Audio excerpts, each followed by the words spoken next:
Hi everyone, ನಾನು ನಿಮ್ಮ ಸಂದರ್ಶಿನಿ ಸ್ವಾಮಿ. ಬಯಸದೆ ಬಂದೆ ಕಥೆಯ ಮುಂದುವರಿದ ಭಾಗ. ಅದಕ್ಕೂ ಮೊದಲು ನನ್ನ ಕಥೆಗಳು ನಿಮಗೆ ಇಷ್ಟವಾಗಿದ್ದರೆ ತಪ್ಪದೆ ಲೈಕ್ ಮಾಡಿ, ಕಮೆಂಟ್ ಮಾಡಿ, ಶೇರ್ ಮಾಡಿ. ಹಾಗೆ ನನ್ನ ಚಾನಲ್ಗೆ ಹೊಸಬರಿದ್ದರೆ ಸಬ್ಸ್ಕ್ರೈಬ್ ಆಗಿ ಪಕ್ಕದಲ್ಲಿರುವ ಬೆಲ್ಲೈಕನ್ನ ಕ್ಲಿಕ್ ಮಾಡಿ. ಇದರಿಂದ ನನ್ನೆಲ್ಲ ಕಥೆಗಳ ನೋಟಿಫಿಕೇಶನ್ ನಿಮಗೆ ಸಿಗುತ್ತೆ. ಸೊ ಬನ್ನಿ ಕಥೆಯ ಮುಂದುವರಿದ ಭಾಗನ ನೋಡೋಣ. ಎಪಿಸೋಡ್ 22. ಇಂದಿನ ಸಂಚಿಕೆಯಲ್ಲಿ ವಿಕಾಸ್ ಚಂದನ ಬರೆದ ಡೈರಿ ನೋಡಿ ಅವನೇ ಕ್ಷಮಿಸಲಾಗದ ತಪ್ಪನ್ನು ತಾನು ಮಾಡಿದ್ದೇನೆ ಎಂದು ಕೋಪ ಮತ್ತು ದುಃಖದಿಂದ ಕಾರ್ ಹತ್ತಿ ಬಾರ್ಗೆ ಹೋಗಿ ಫುಲ್ ಕುಡಿದು ಕೌಂಟರ್ ಬಳಿ ತಲೆ ತಗ್ಸಿ ಕೂತಿರುವವನ ಅವನನ್ನೇ ಹಿಂಬಾಲಿಸ್ತಾ ದೇವರಾಜು ಮಗನ ಹೆಗಲ ಮೇಲೆ ಕೈ ಹಾಕಿದ್ರು. ಅವರನ್ನು ನೋಡಿ ತನ್ನ ದುಃಖವನ್ನೆಲ್ಲ ಹೊರಗೆ ಹಾಕ್ತಾ ಮುಂದೆ ವಿಕಾಸ್ ಪರಿಸ್ಥಿತಿನ ನೋಡಿದ ದೇವರಾಜ್ ಕಾಮ್ ಡೌನ್ ವಿಕಿ ಅಂತ ಅವನನ್ನು ಕರೆದುಕೊಂಡು ಹೊರಗೆ ಬಂದು ಅಲ್ಲಿದ್ದ ಚಿಕ್ಕ ಪಾರ್ಕ್ ಹತ್ರ ಕರೆದುಕೊಂಡೋಗಿ ಕೂರಿಸಿ, ವಿಕಿ ಯಾಕಪ್ಪ ಎಂದು ತುಂಬ ಪ್ರೀತಿಯಿಂದ ಅವನ ತಲೆಯನ್ನು ನೇವರಿಸಿದ್ದೇ ತಡ. ಇನ್ನು ಹುಡುಗ ಜಾಸ್ತಿ ಅಳಲು ಶುರು ಮಾಡ್ತಾನೆ.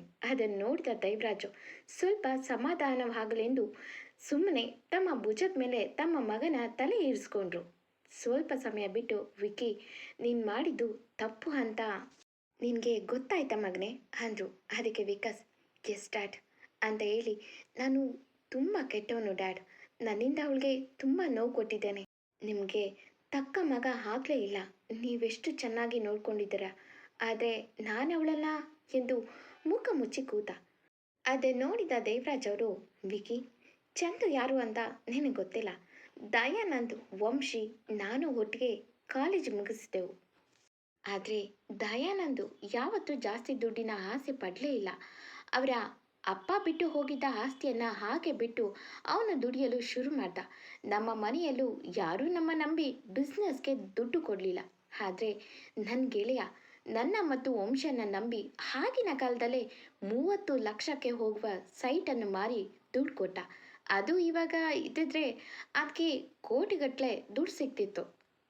ಸಿಟಿ ಸೆಂಟರ್ ಪ್ಲೇಸ್ ಕಣೋ, ನಾವು ಕೊಡು ಅಂದರೂ ಕೊಡ್ತಿರ್ಲಿಲ್ಲವೇನೋ, ಅಷ್ಟು ಸ್ವಾರ್ಥದ ಜಗತ್ತು. ಆದರೆ ಅವನು ನಮ್ಮ ಸ್ನೇಹಕ್ಕೆ ಬೆಲೆ ಕೊಟ್ಟು ನಮ್ಮನ್ನು ಕೈ ಹಿಡ್ದ. ಅಷ್ಟು ಒಳ್ಳೆಯವನು ಕಣೋ ದಯಾನಂದ್. ನಾನು ಬಿಸ್ನೆಸ್ ಸ್ಟಾರ್ಟ್ ಮಾಡಿದ ಮೇಲೆ ನಾನು ಮೈಸೂರಿಗೆ ಬಂದು ಸೇರಿಕೊಂಡೆ. ವಂಶಿ ಮಾತ್ರ ಅಲ್ಲೇ ಬಿಸ್ನೆಸ್ ಮಾಡ್ದ. ಇಬ್ಬರು ಸಕ್ಸಸ್ ಕಂಡೆವು. ಆದರೆ ವಂಶಿ ಮಾತ್ರ ಅವನಿಗೆ ಸಂಪರ್ಕದಲ್ಲಿದ್ದ. ನಾನು ಹಾಗೊಮ್ಮೆ ಹೀಗೊಮ್ಮೆ ಕಾಲ್ ಮಾಡಿ ಮಾತಾಡುತ್ತಿದ್ದೆ ಅಷ್ಟೇ ಹೊರತು ಅವನ ನೋವು ನಲಿವಿನ ಬಗ್ಗೆ ಯಾವತ್ತೂ ಯಾರ ಹತ್ರನೂ ಅವನು ಹೇಳ್ತಿರ್ಲಿಲ್ಲ.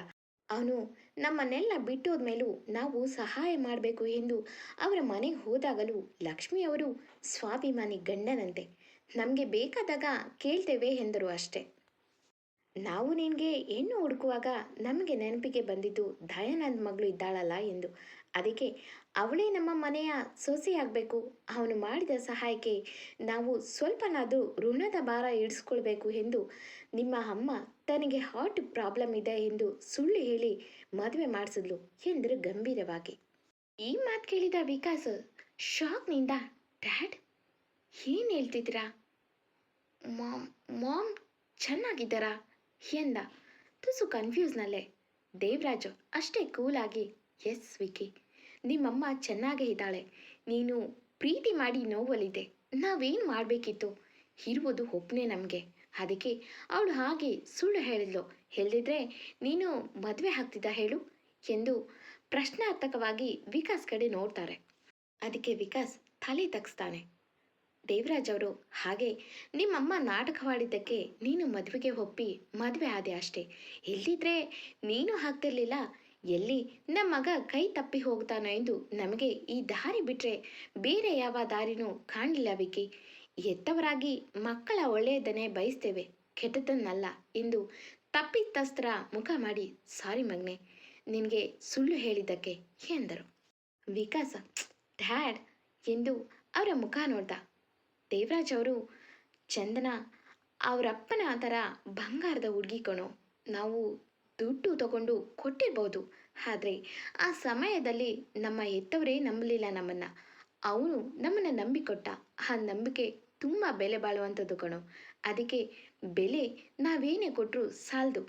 ಚಂದು ನನಗೆ ಹೆಂಡತಿಯಾಗಿ ಮಾತ್ರ ನಮ್ಮ ಮನೆಗೆ ಬರಲಿಲ್ಲ, ನಮ್ಮ ಮಗಳಾಗಿ ನಮ್ಮ ಮನೆಗೆ ಬಂದಳು. ಅವಳಿಗೆ ನಮಗೆ ಗೊತ್ತಿಲ್ಲದೆ ಇಷ್ಟೆಲ್ಲ ನೋವಾಗಿದೆ ಅಂದರೆ ತಪ್ಪು ನಿಂದಲ್ಲ, ನಮ್ಮದು ಕೂಡ ಎಂದು ವಿಕಾಸ್ ಭುಜದ ಮೇಲೆ ಕೈ ಇಟ್ರು ತುಸು ಬೇಸರದಲ್ಲೇ. ವಿಕಾಸ್ ಅಪರಾಧಿ ಥರ, ಡ್ಯಾಡ್ ನಾನು ತಪ್ಪು ಮಾಡ್ತೀನಿ, ಆದರೆ ಅದಕ್ಕೊಂದು ಚಾನ್ಸ್ ಬೇಕು ಸರಿ ಮಾಡೋಕೆ ಎಂದು ಬಾಡಿದ ಮುಖದಲ್ಲಿ ತನ್ನ ತಂದೆ ಮುಂದೆ ತಲೆ ತಗ್ಸ್ದ ಪಶ್ಚಾತ್ತಾಪದಿಂದ. ಅದನ್ನು ನೋಡಿದ ದೇವರಾಜ್, ಮಗನೇ, ತಪ್ಪು ಮಾಡೋದು ದೊಡ್ಡದಲ್ಲ, ಅದನ್ನು ತಿದ್ದಿ ಮತ್ತೆ ಆ ತಪ್ಪು ಆಗದ ಹಾಗೆ ನೋಡ್ಕೊಳ್ಬೇಕು ವಿಕಿ ಎಂದರು. ಅದಕ್ಕೆ ವಿಕಾಸ್, ಸಾರಿ ಡ್ಯಾಡ್, ನಿಮಗೂ ನೋವು ಮಾಡಿದೆ. ಚಂದನ ವಿಷಯದಲ್ಲಿ ತಪ್ಪು ಕಲ್ಪನೆಯಿಂದ ನಾನು ದುಡುಕ್ತೆ. ಆ ದುಡುಕಿನಿಂದಾಗಿ ಮತ್ತೆ ನಾನು ನನ್ನ ಚಂದನನ ಕಳೆದುಕೊಳ್ಳಲ್ಲ. ಅವಳು ನನಗೆ ಬೇಕು ಡ್ಯಾಡ್. ಅವಳ ಜೊತೆ ಸಾರಿ ಕೇಳಬೇಕು. ನನ್ನೆಲ್ಲ ತಪ್ಪಿಗೆ ಶಿಕ್ಷೆ ತಗೊಂಡಾದರೂ ಸರಿ, ಅವಳನ್ನ ಮತ್ತೆ ನಮ್ಮ ಮನೆಗೆ ಕರ್ಕೊಂಡು ಬರ್ತೇನೆ ಅಂತ ಅವರಪ್ಪನನ್ನು ತಬ್ಬಿದ. ದೇವರಾಜ್ ಅವರು ಮಗನಲ್ಲಾದ ಬದಲಾವಣೆಯನ್ನು ಗಮನಿಸಿ, ಇನ್ನು ನೀನೇ ಸರಿ ಮಾಡ್ಕೊ ಮಗನೇ, ನಾವು ಇದರಲ್ಲಿ ಬರುವುದಿಲ್ಲ. ಯಾಕಂದರೆ ನೋವು ಆಗಿರುವುದು ಆ ಹುಡುಗಿಗೆ. ನಾವು ಬಂದರೆ ಬರೀ ಈ ಮನೆಗೆ ಮಗಳಾಗಿ ಬರ್ತಾಳೆ, ಆದರೆ ನಿನಗೆ ಹೆಂಡತಿ ಆಗಲ್ಲ. ಯಾಕಂದರೆ ನೀನು ಮಾಡಿರುವುದು ಸಣ್ಣ ತಪ್ಪಲ್ಲ. ಹಾಗಾಗಿ ನಾವು ಇದರಲ್ಲಿ ಮಧ್ಯ ಬರಲ್ಲ ಎಂದು ಮನದಲ್ಲೇ ಹೇಳ್ಕೊಂಡ್ರು. ಇತ್ತ ವಿಕಾಸ್ ಮನದಲ್ಲೇ, ನೀನು ನನಗೆ ಬೇಕು ಚಂದು. ಹೇ ಕುಳಿ, ನೀನು ಹೋಗ್ಬಿಡ್ತೀನಿ ಅಂದರೆ ನಾನು ಬಿಡ್ತೀನಿ ಅಂದ್ಕೊಂಡಿದ್ಯಾ? ಚಾನ್ಸೇ ಇಲ್ಲ.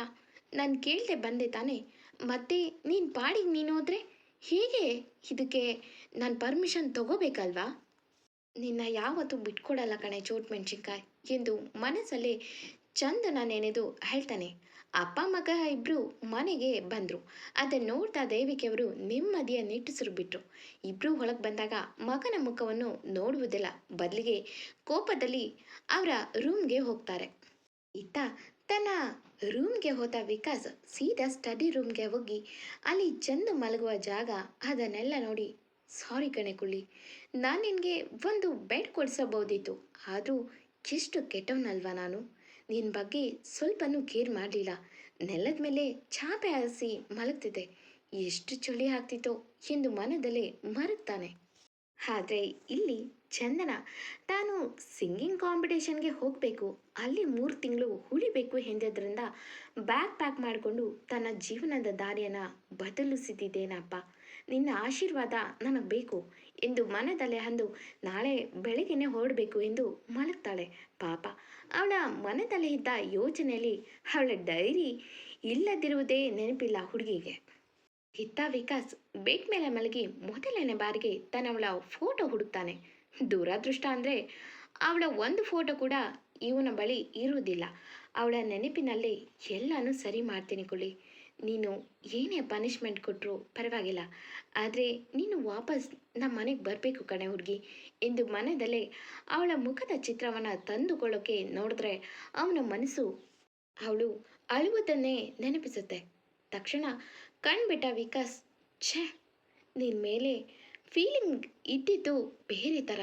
ಯಾವತ್ತೂ ನನ್ನ ಹೆಂಡತಿಯಾಗಿ ಕಲ್ಪನೆಯನ್ನು ಮಾಡಿರಲಿಲ್ಲ ಮೊದಲು, ಆದರೆ ರೀಸೆಂಟಾಗಿ ನನ್ನ ಮನಸ್ಸು ನಿನ್ನ ಸನಿಹವನ್ನು ಬಯಸಿತು ಕಣೆ ಹುಡುಗಿ. ಆದರೂ ನನ್ನಲ್ಲಿದ್ದ ಆರ್ಯನ್ ವಿಷಯ ನಿನ್ನ ಹತ್ರ ಬರೋದಕ್ಕೆ ಬಿಟ್ಟಿರಲಿಲ್ಲ. ಎಲ್ಲಿ ನೀನು ಆರ್ಯನ್ನ ಲವ್ ಮಾಡ್ತಿದ್ದೋ ಎಂದು ಮನಸ್ಸು ನಿನ್ನ ಹತ್ರ ಮುಕ್ತವಾಗಿರಲು ಬಿಡಲಿಲ್ಲ. ನನ್ನ ಮನಸ್ಸಲ್ಲೇ ಇಷ್ಟೆಲ್ಲ ಉಳುಕಿಟ್ಕೊಂಡು ನಿನ್ನ ಮೇಲೆ ಬ್ಲೇಮ್ ಮಾಡಿದೆ.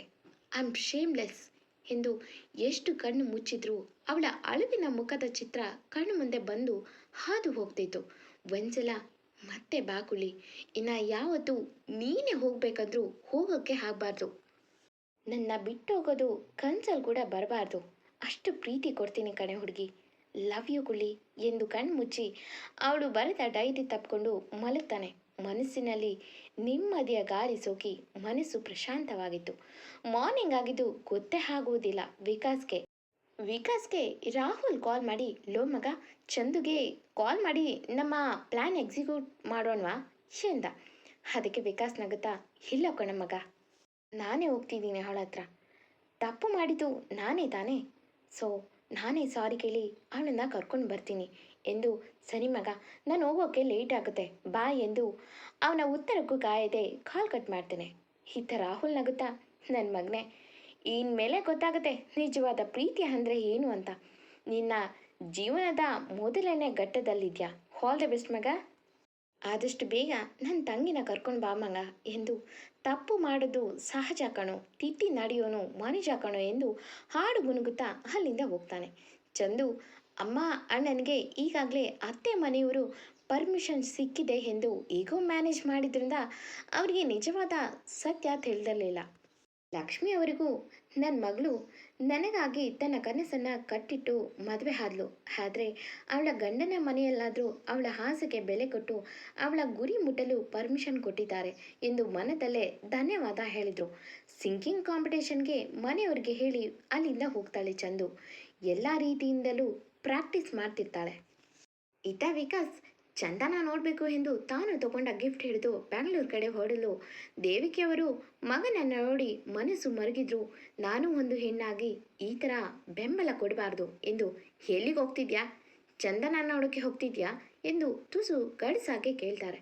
ವಿಕಾಸ್ ಹಾಂ ಮಾಮ್ ಎಂದು ತಂದೆ ಕಡೆ ನೋಡಿ, ಡ್ಯಾಡ್ ಬ್ಯಾಂಗ್ಳೂರ್ಗೆ ಹೋಗ್ತಿದ್ದಾನೆ, ಏನಾದರೂ ಇದ್ದರೆ ಕಾಲ್ ಮಾಡಿ ಎಂದು ಹೊರಡಲು ರೆಡಿ ಆಗ್ತಾನೆ. ಅಷ್ಟೊತ್ತಿಗೆ ದೇವಕಿಯವರು ನೀನು ಹೋಗೋದು ಬೇಡ, ಆ ಹುಡುಗಿ ಅಲ್ಲಿಯಾದರೂ ನೆಮ್ಮದಿಯಾಗಿ ಇರಲಿ ಬಿಡು ಎಂದು ಹೇಳಿ, ಅವಳಿಗೆ ಎಕ್ಸಾಮ್ ಇದೆ, ತಲೆ ಕೆಡಿಸ್ಬೇಡ, ಅವಳು ಅದನ್ನಾದರೂ ಚೆನ್ನಾಗಿ ಮಾಡಲಿ ಬಿಡು, ಇದು ನನ್ನ ರಿಕ್ವೆಸ್ಟ್ ಅನ್ಕೋಬೇಡ, ಆರ್ಡರ್ ಎಂದು ಕೋಪದಿಂದ ಹೋಗ್ತಾರೆ. ದೇವಿಕೆಯವರು ಮೊದಲೇ ಚಂದನಗೆ ಕಾಲ್ ಮಾಡಿ, ಮಗಳೇ ಆಗಿದ್ದೆಲ್ಲ ನನಗೆ ಗೊತ್ತಾಯಿತು, ನೀನು ಹೆದರಬೇಡ, ನೀನು ನಿನ್ನ ಗುರಿ ಮುಟ್ಟು, ನಾನು ಯಾವಾಗಲೂ ನಿನ್ನ ಜೊತೆ ಇದ್ದೇನೆ. ಆದರೆ ನಮ್ಮಿಂದ ದೂರ ಹೋಗುವ ಯೋಚನೆ ಮಾಡಿದ್ರೆ ನಾನು ಮಾತ್ರ ಬದುಕುವುದಿಲ್ಲ, ನೆನಪಿರಲಿ ಮಗಳೇ ಎಂದು ಗದ್ಗದಿತ ಸ್ವರದಲ್ಲಿ ಹೇಳ್ತಾರೆ. ಆ ಮಾತು ಕೇಳಿದ ಚಂದನ ಶಾಕ್ ಆಗ್ತಾಳೆ. ಇಲ್ಲಿ ಎಲ್ಲ ವಿಷಯ ಗೊತ್ತಾಗಿದೆಯೋ ಎಂದು. ತಕ್ಷಣ ಏನೋ ನೆನೆದು, ಹೋ ಮನೆಯ ಕೆಲಸದವರಿಂದ ವಿಷಯ ಗೊತ್ತಾಗಿರ್ಬೇಕು ಎಂದು. ಅಮ್ಮ ಹಾಗೆಲ್ಲ ಹೇಳಬೇಡಿ ಅಮ್ಮ ಎಂದು ಅಳುತ್ತಾ, ನಿಮ್ಮನ್ನು ಬಿಟ್ಟು ಎಲ್ಲೂ ಹೋಗಲ್ಲ ಎಂದು ಅಳುತ್ತಾನೆ ಇರ್ತಾಳೆ. ಅದನ್ನು ನೋಡಿದ ದೇವಿಕೆಯವರು, ಮಗಳೇ ನೀನು ಸಿಂಗಿಂಗ್ ಕಾಂಪಿಟೇಷನ್ ಚೆನ್ನಾಗಿ ಮಾಡು, ಯಾವುದೇ ವಿಷಯವನ್ನು ತಲೆಗೆ ಹಾಕೊಳ್ಬೇಡ, ನಾನಂತೂ ನಿನ್ನ ಟಿ ವಿನಲ್ಲಿ ನೀನು ಹಾಡೋದನ್ನು ನೋಡಲು ಕಾಯ್ತಿರ್ತೀನಿ ಎಂದು ಧೈರ್ಯ ತುಂಬಿ ಕಾಲ್ ಕಟ್ ಮಾಡ್ತಾರೆ. ಇದನ್ನೆಲ್ಲ ದೂರದಿಂದ ನೋಡಿದ ದೇವರಾಜು ಬಂದು, ದೇವಿಕಿ ಏನು ಮಾಡ್ತಿದ್ಯಾ ನೀನು, ಅವನನ್ನು ಯಾಕೆ ತಡೆದೆ ಎಂದರು. ಅದಕ್ಕೆ ದೇವಕಿಯವರು, ಅವನಿಗೂ ಸ್ವಲ್ಪ ಫೀಲ್ ಆಗಲಿ, ಸುಮ್ಮನಿರಿ, ಅವನಿಗೆ ಇಷ್ಟು ಸುಲಭಕ್ಕೆ ಇಷ್ಟು ಬೇಗ ಕ್ಷಮೆ ಸಿಕ್ಕರೆ ಬೇರೆಯವರಿಗೆ ಆಗುವ ನೋವು ಏನೆಂದು ಹೇಗೆ ತಿಳಿಯುತ್ತೆ ಅವನಿಗೆ, ಸ್ವಲ್ಪ ದೂರ ಇರಲಿ, ಅವಳಿಲ್ಲದೆ ಹೇಗೆ ಕೆಲಸ ಮಾಡ್ಕೊಳ್ತಾನೆ, ಅವನ ಜೀವನದಲ್ಲಿ ಎಷ್ಟರ ಮಟ್ಟಿಗೆ ಅವನಿಗೆ ಗೊತ್ತಿಲ್ಲದಲೇ ಅವಳು ಎಷ್ಟು ಆವರಿಸಿದ್ದಾಳೆ ಎಂದು ಗೊತ್ತಾಗಲಿ ಅವನಿಗೂ ಸ್ವಲ್ಪ ಎನ್ನುತ್ತಾರೆ. ಇತ್ತ ವಿಕಾಸ್ ಕೋಪದಿಂದ ರೂಮ್ನಲ್ಲಿ ಬಂದು, ಯಾಕೆ ಮಾಮ್ ಹೀಗಂದ್ರು, ನಾನು ನನ್ನ ಹೆಂಡತಿ ನೋಡೋಕ್ಕೆ ಹೋಗ್ಬಾರ್ದಾ, ಛೇ ಎಂದು ಕೋಟ್ ತೆಗೆದು ಮಂಚದ ಮೇಲೆ ಎಸೆದವನು ಅವಳನ್ನು ನೋಡಬೇಕು, ಸಾರಿ ಕೇಳಬೇಕು ಎನಿಸ್ತಿದೆ. ಆದರೆ ಅವಳು ಕಾಲ್ ಮಾಡಲ್ಲ, ಮೆಸೇಜ್ ಮಾಡಲ್ಲ, ಅವರ ಮನೆಯಲ್ಲಿ ಏನು ನಮ್ಮ ಬಗ್ಗೆ ಗೊತ್ತಿಲ್ಲ ಅನಿಸುತ್ತೆ. ಚೇತನ್ಗೆ ಕಾಲ್ ಮಾಡಿ ಅವಳಿಗೆ ಕೊಡು ಅಂದರೆ ಏನಾದರೂ ಒಂದು ನೆಪ ಹೇಳ್ತಾಳೆ, ಇಲ್ಲ ನಾನೇ ಕಾಲ್ ಮಾಡ್ತೇನೆ ಎಂದು ಸುಳ್ಳು ಹೇಳ್ತಾಳೆ. ಛೇ ಎಲ್ಲ ನಾನೇ ಮಾಡಿಕೊಂಡ ಕರ್ಮ ಎಂದು ಮುಖವನ್ನು ಮುಚ್ಚಿಕೊಂಡು ಯೋಚನೆಯಲ್ಲೇ ತನ್ನ ಕಣ್ಣಿಂದ ನೀರು ಜಾರುತ್ತೆ. ನನ್ನ ಜೊತೆ ಮಾತಾಡೋಕ್ಕೂ ಇಷ್ಟ ಇಲ್ಲ, ನನ್ನ ಥರನೇ ನಾಟಕ ಮಾಡ್ತಿದ್ದಾಳೆ ಅವ್ರ ಮನೆಯಲ್ಲಿ, ಎಷ್ಟು ಕಷ್ಟಪಡ್ತಿದ್ದಾಳೋ ಅವ್ರ ಮನೆಯಲ್ಲಿ. ಇದೆಲ್ಲ ಅವ್ರಿಗೆ ಗೊತ್ತಾದರೆ ಅವರು ನನ್ನ ಬಗ್ಗೆ ಏನು ಅಂದ್ಕೊಳ್ತಾರೆ.